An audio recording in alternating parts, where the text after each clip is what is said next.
Assalamualaikum warahmatullahi wabarakatuh. A'udzubillahi minasyaitonirrajim. Bismillahirrahmanirrahim. Hai teman-teman, apa kabar? Kali ini aku akan membawakan materi tentang bab 1, yaitu semangat beribadah dengan meyakini hari akhir, mapel pendidikan agama Islam. Nah, teman-temanku yang dirahmati oleh Allah Subhanahu wa taala, kali ini kita akan membahas poin pertama tentang bab semangat beribadah dengan meyakini hari akhir, yaitu hari akhir menurut Al-Quran. Hari akhir atau hari kiamat menurut Al-Quran dapat dibagi menjadi dua, yaitu sebagai berikut. Yang pertama adalah kiamat sugro kecil dan juga kiamat kubro besar. Kali ini kita akan terlebih dahulu membahas tentang kiamat sugro. Kiamat sugro adalah peristiwa datangnya kematian bagi semua makhluk termasuk manusia yang bersifat lokal dan individu. Sebelum terjadi hari kiamat, mereka yang telah mati mengalami proses awal kehidupan akhirat yang disebut alam barzakh. Alam barzakh adalah alam yang menjadi batas antara alam dunia dan alam akhirat. Pada masa itu, roh manusia sudah menyadari akan kebenaran janji Allah Subhanahu wa taala. Dan yang kedua, kita akan bahas tentang kiamat kubro.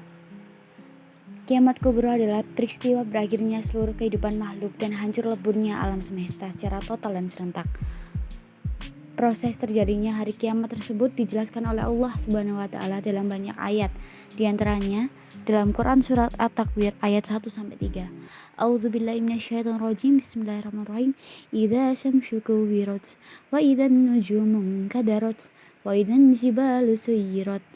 Yang artinya, apabila matahari digulung, apabila bintang-bintang berjatuhan, dan apabila gunung-gunung dihancurkan.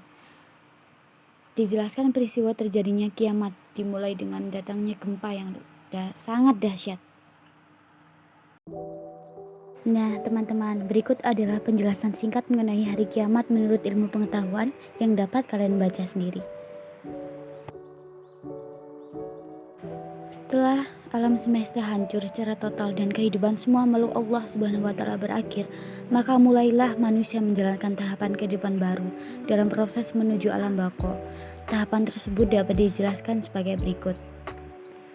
Yaitu yang pertama adalah Yaumul Ba'ats, yang kedua Yaumul Hasyr, yang ketiga buku catatan, yang keempat Yaumul Hisab, yang kelima Mizan, yang keenam Sirat, dan yang ketujuh Yaumul Jaza, yang kedelapan adalah balasan amal baik surga, dan yang kesembilan balasan amal buruk neraka.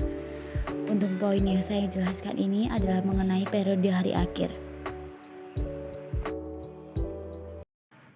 Hakikat beriman kepada hari akhir. Iman kepada hari akhir merupakan rukun iman yang kelima yang harus diyakini oleh setiap umat manusia. Segala perbuatan yang dilakukan oleh setiap manusia semasa hidupnya, baik maupun buruk, akan dipertanggungjawabkan di akhirat kelak. Nah, berikut adalah hikmah beriman kepada hari akhir.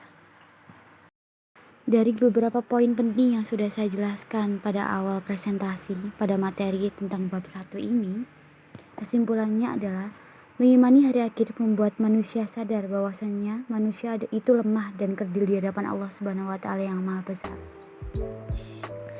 Dan terima kasih karena telah meluangkan waktu untuk melihat video pembelajaran ini. Semoga ilmunya dapat bermanfaat bagi kita semua, baik di dunia maupun di akhirat. Ikhlas syaratul mustaqim. Wassalamualaikum warahmatullahi wabarakatuh. Bye bye.